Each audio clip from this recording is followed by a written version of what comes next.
শহীদ রাষ্ট্রপতি জিয়াউর রহমানের হাত ধরে গণতন্ত্রের যে যাত্রা শুরু হয়েছিল তা আজও বাধাগ্রস্ত হচ্ছে। অন্তর্বর্তী সরকার জনগণের আকাঙ্ক্ষা উপলব্ধি করতে ব্যর্থ হচ্ছে। বিএনপির প্রতিষ্ঠাতা শহীদ জিয়াউর রহমানের ৪৪তম শাহাদাত বার্ষিকীর আলোচনা সভায় যোগ দিয়ে এই কথা জানিয়েছেন বিএনপি চেয়ারপারসন বেগম খালেদা জিয়া। তবে খুব শিগগিরই গণতন্ত্র পুনঃপ্রতিষ্ঠা হবে বলেও আশাবাদী তিনি।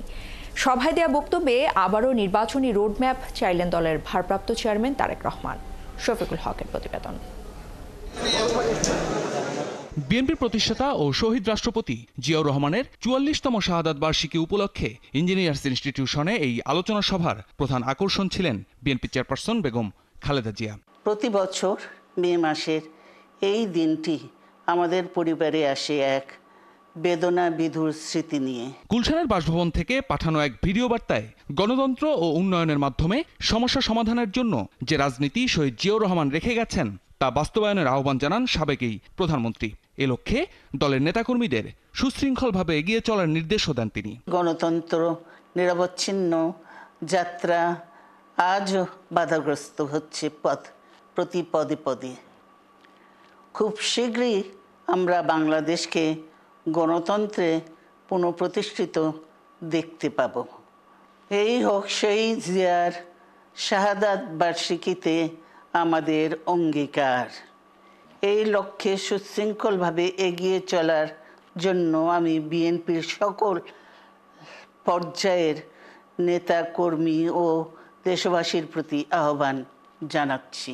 দলের ভারপ্রাপ্ত চেয়ারম্যান তারেক রহমান বলেন, দেশ অনিশ্চয়তার মধ্যে চলছে। সংস্কার নিয়ে দলগুলোর আপত্তি না থাকলেও সময়ক্ষেপণ নিয়ে আপত্তি আছে জানিয়ে সংকট নিরসনে আবারও নির্বাচনের রোডম্যাপ ঘোষণার তাগিদ দেন তারেক রহমান। তো অন্তর্বর্তীকালীন সরকার মনে হয় জনগণের আকাঙ্ক্ষা উপলব্ধি করতে ব্যর্থ হচ্ছে।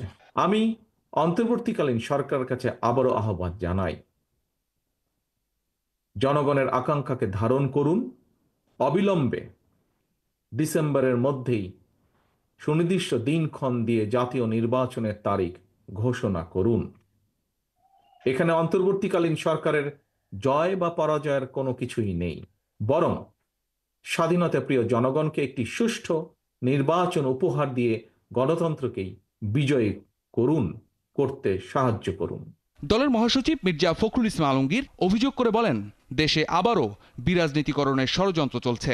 জাতির মুক্তিতে জিয়াউর রহমানের স্বপ্ন বাস্তবায়নে গণতন্ত্র প্রতিষ্ঠার সংগ্রামকে তীব্রতর করার ঘোষণাও দেন মির্জা ফখরুল।